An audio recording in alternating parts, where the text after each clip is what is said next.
What up, y'all? It's your boy, Mr. Downtown Ray Melo, and you're listening to the Entertainment Report on iHeartRadio, live from Dubai for Friday, February 15th, 2019, delivering some major stories and trends going on in the world of entertainment and beyond. You can follow the show on Facebook, Twitter, or Instagram. Facebook.com/The Entertainment Report with Ray Melo, that's RAYMELO, on Twitter at The Enter Report, or on Instagram at The Entertainment Report. You can listen to the show anytime you want on iHeartRadio. Just go to iHeart.com or your iHeart phone app, search for The Entertainment Report, and it'll take you to the page.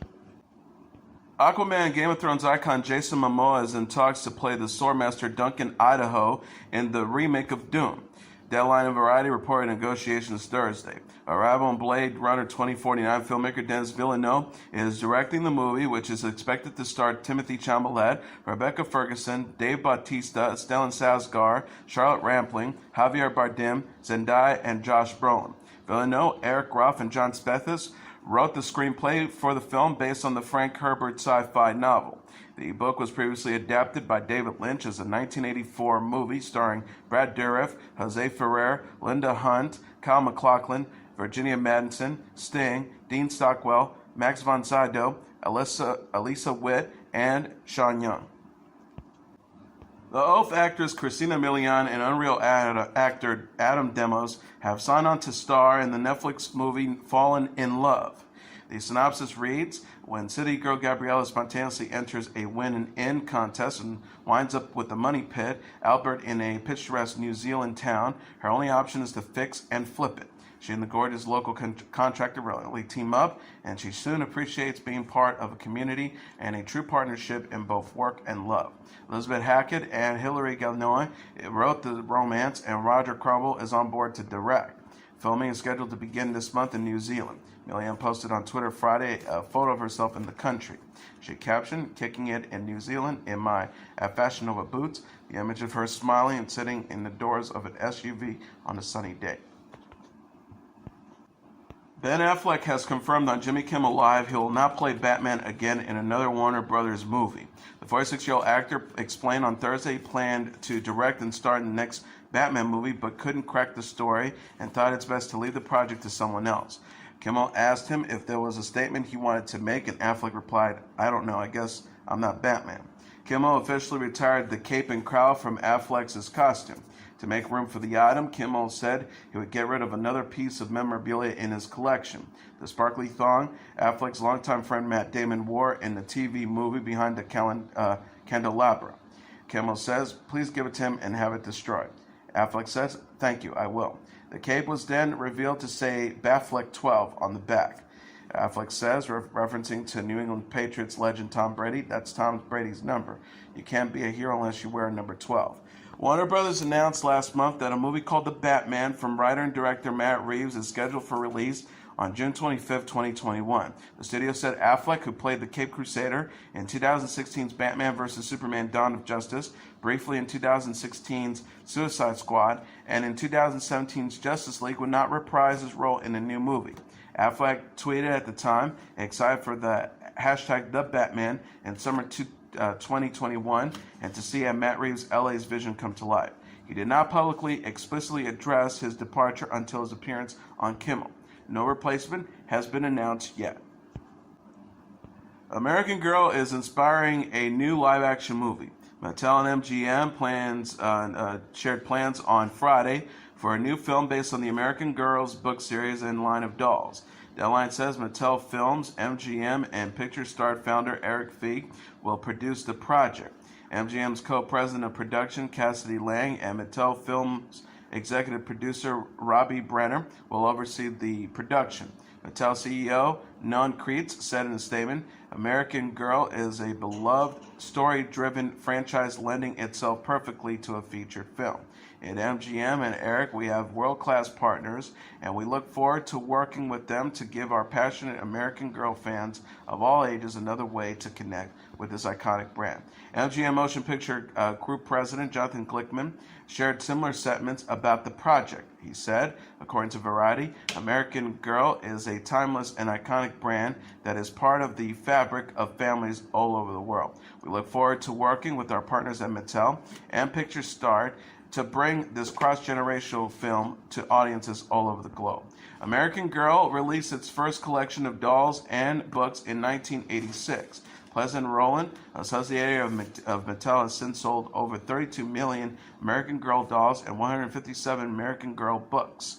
Mattel is also developing a live-action Hot Wheels movie and a Barbie film starring Margot Robbie with Warner Brothers Pictures. In addition, the company is working with Sony Pictures on a reimagining of Masters of the Universe. Nickelodeon is reviving its comedy show All That, which originally aired in the 1990s and 2000s. Variety confirmed Thursday the network is developing a reboot of the sketch comedy series with an all-new cast. Original star Kenan Thompson will serve as an executive producer on the new series. Nickelodeon expects other former cast members to appear on the show. Nickelodeon President Brian Robbins said, "We think there is a great opportunity to find the next pool of stars." He added, "We want to bring the show back in a real fun way. This summer, we are going to bring back a lot of the original cast and the cast throughout the years and let them introduce the new cast of All That to the world." All That initially had a 10-season run from 1994 to 2005. Thompson starred in the first 6 seasons of the show and was known for the sketches Good Burger, Baggin' Second Barry, and Miss Piddly. The actor is now 40, says, "It means everything to me. It was my first job that I ever had. It gave me an opportunity." Nickelodeon confirmed the news in a tweet on its official account Thursday. The post reads, alongside siren emojis, "All That is coming back." Thompson presently stars on the NBC sketch comedy series Saturday Night Live. He joined the show in 2003 and is the longest tenured cast member in the program's history. Teen actor Aidan Gallagher plays a far more mature character in Netflix's action drama The Umbrella Academy than he did in Nickelodeon's tween comedy Nicky, Ricky, Dicky, and Dawn. The 15-year-old actor told UPI, "I get to play a 58-year-old time-traveling assassin who comes back from the future to save the world from the apocalypse. This was a dream role for any teen, and for me, it was a role of a lifetime." When he auditioned to play number 5, Gallagher was a huge fan of Gerard Way's Umbrella Academy graphic novels, which spins a tale of a dysfunctional family of washed-up superheroes reunite after the death of their wealthy, manipulative, adopted father. Gallagher says, "Gerard said I was 5 in every way, and I couldn't be happier to hear," recalling how he asked to take a photo with the scribe when they first met. He says, "To my surprise," he said, he watched my old show with his daughter and needed a selfie with me for her." Way, famous as the frontman for the rock band My Chemical Romance, which split up in 2013, went on to release a solo album but has since focused on the graphic novels. The Umbrella Academy debuts on Friday. When it starts, the brilliant and arrogant 5 will have been missing for more than a decade. Unbeknownst to his siblings, played by Ellen Page, Tom Hopper, Robert Sheehan, Emily Raver Labman, and Dan Castandena, 5 has been trapped in the future for 45 years. 5 knows when the world will end and travels back to his original timeline to get his family to help him save it. There are several problems. Though he only has 8 days to prevent the apocalypse, the time police, played by Mary J. Blige and Cameron Britton, are trying to stop him, and 5 still looks like he's 13. Gallagher says he's shaken to his core. He's old, tired, exhausted, on the run after a lifetime of horrendous experiences. Die-hard young adult Kim Possible fans aren't simply nostalgic about the 2000s girl-powered Disney Channel show, actress Taylor Ortega says. Ortega plays the villain Shigo in the Kim Possible reboot, told UPI. They are actively still watching it. They still remember everything about it. They still check it with it.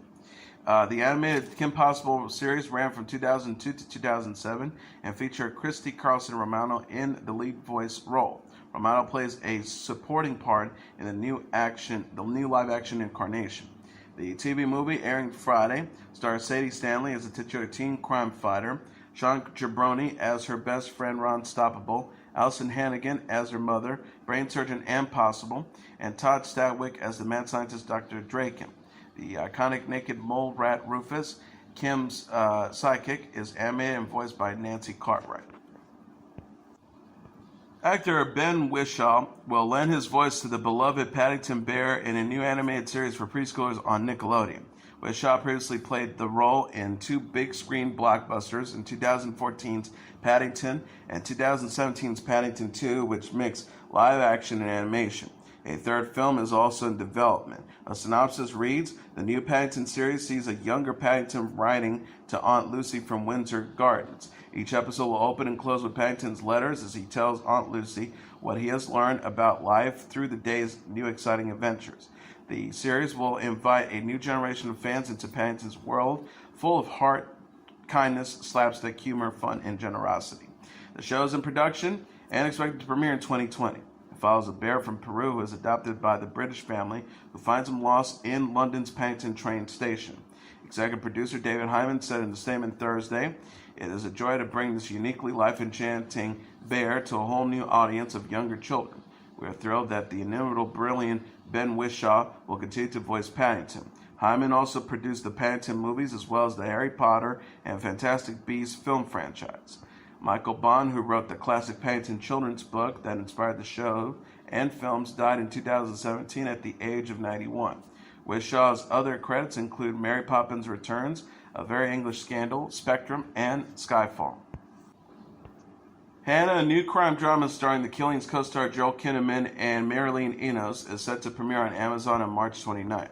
The 8-episode series is based on the Joel Wright-acclaimed 2011 film, which starred Saoirse Ronan as the title character. Newcomer Esme Creed-Smile plays the part in the television series. The synopsis reads, raised in total seclusion in the remote woods of Eastern Europe, 15-year-old Hannah has spent her entire young life training to fight those who hunt her and her missionary father, Eric Heller. Her survivalist skills are finally tested when she and Eric are separated upon their discovery by a rogue CIA operative, Marissa Wiegler, and her team of agents. David Fair, who co-wrote the original feature with Seth Lockhead, penned the Amazon adaptation. The show, which was announced a year ago, was filmed in Germany, Hungary, Slovakia, Morocco, Spain, and the UK. The Killing ended in 2014 after 4 seasons. Amazon has renewed Jack Ryan, an espionage thriller starring John Krasinski, for a 3rd season. Amazon tweeted, cannot contain excitement. The show's Twitter feed says his next excitement won't be his last. Co-starring Abby Cornish and Wendell Pierce, Jack Ryan was renewed for a 2nd season last April, ahead of its season 1 premiere in August. No debut date for season 2 has been announced yet. CIA agent Jack Ryan has previously been played by Chris Pine, Ben Affleck, Alec Baldwin, and Harrison Ford in a screen adaptation of Tom Clancy's popular spy novels. Mandy Moore is glad she spoke out about her ex-husband Ryan Adams, whom she says was an emotionally abusive partner. The 34-year-old actress shared a message of solidarity Wednesday on Instagram after speaking about Adams in an interview with the New York Times published the same day. She wrote, speaking your truth can be painful and triggering, but it's always worth it. My heart is with all women who have suffered any sort of trauma or abuse. You are seen and heard, #sisterhood forever. Moore was 23 when she first met Adams, who is 10 years older, in 2007. She got engaged to Adams in February 2009 and told the New York Times the singer effectively had control over her music career by the next year. The This star says Adams regularly promised to record her songs, only to replace her with other female artists and belittled her accomplishments. She also said the singer isolated her from others in the industry. The star says his controlling behavior essentially did block my ability to make new connections in the industry during a very pivotal and potentially lucrative time, my enter mid to late 20s. Moore and Adams split in January 2015 after nearly 6 years of marriage. Adams, who was accused of sexual misconduct and emotional abuse by other women in the article, denied being abusive to Moore. The star said through his lawyer it's completely inconsistent with his view of the relationship. Adams apologized in a series of tweets Wednesday, but said some of the allegations against him are misleading. He specifically addressed claims he exchanged explicit messages with an inspiring bass player who was 15 when they began corresponding. Adams wrote, I'm not a perfect man, and I've made many mistakes. To anyone I've ever hurt, however, unintentionally, I apologize deeply and unreservedly. He added, but the picture that this article paints is upsetting inaccurately. Some of the details are misrepresented, some are exaggerated, some are outright false. I would never have inappropriate interactions with someone I thought was underage, period. The star says, as someone who has always tried to spear joy through my life and my music, hearing that some people believe I caused them pain saddens me greatly. I'm resolved to work to be the best man I can be, and I wish everyone compassion, understanding, and healing. Grammy-winning artists Cardi B and Bruno Mars will release a new song Friday. Cardi B returned to Instagram Wednesday to announce the new collaboration with Mars. Cardi B posted cover art for the new single but did not share the song's title. The image shows the singer wearing a studded purple and black leather ensemble with fishnet stockings, while Mars sports a teal shirt and pinstripe pants. Cardi B wrote, "Okay, so I'm back from retirement to announce I have a brand new song coming out Friday at midnight with at Bruno Mars. Hashtag 2 Grammy-winning artists." Mars, who previously collaborated with Cardi B on a remix of his single Finesse, posted the same photo on his own account. The new singer wrote, "New single this Friday." The news comes just 2 days after Cardi B deactivated her Instagram account. The rapper deleted her profile following criticism of her win for Best Rap Album for Evasion of Privacy at the Grammy Awards on Sunday. She wrote in the since-deleted video Monday, "I remember last year when I didn't win for Bodak Yellow and everybody was like, Cardi got snubbed. Now this year's a fucking problem." And that is your entertainment report for Friday, February 15th, 2019. I'm your host, Mr. Downtown Ray Melo. I'll be back on Monday to deliver some major stories and trends going on in the world of entertainment and beyond. You can follow the show on Facebook, Twitter, or Instagram. Facebook.com/The Entertainment Report with Ray Melo. That's RAYMELO. On Twitter at The Enter Report, or on Instagram at The Entertainment Report. You can listen to this episode or any previous episodes of The Entertainment Report anytime you want on iHeartRadio. Just go to iHeart.com or your iHeart phone app. Search for The Entertainment Report and it'll take you to the page. Everyone have a great weekend. Good night and God bless you all.